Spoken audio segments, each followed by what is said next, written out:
So, మనిషి ఎదుగుతున్నప్పుడు, డబ్బులు సంపాదిస్తున్నప్పుడు, కోట్ల రూపాయలు సంపాదిస్తున్నప్పుడు, వందల కోట్లు సంపాదిస్తున్నప్పుడు, బ్లాక్‌మెయిలింగ్ అనే ఒక పెద్ద వర్డ్ వాళ్ళ లైఫ్‌లో ఉండిపోతది అని విన్నాను. సో, పెద్ద పెద్ద వాళ్ళకి బ్లాక్‌మెయిలర్స్‌కి వాళ్ళకి. తప్పదండి. అంటే సో, జెలసీ అలాంటివేమైనా అనుకోండి సిట్యుయేషన్స్ ఫేస్ చేసారా? లైక్ చాలా ఉన్నాయండి. అంటే ఇచ్చిన నాకు సందర్భాలు గూడా ఉన్నాయా?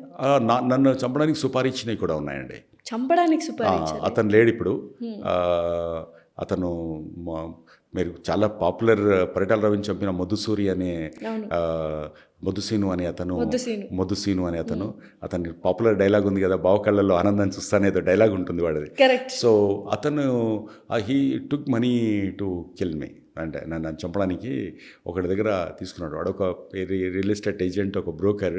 హ్మ్. ఆడికి నాకు నాకు అమ్మిన తర్వాత నా ల్యాండ్ రాలేదు. రాకపోయినా అతను నన్ను డబ్బులు అడిగాడు. నేను ఇవ్వనని చెప్పాను. హ్మ్.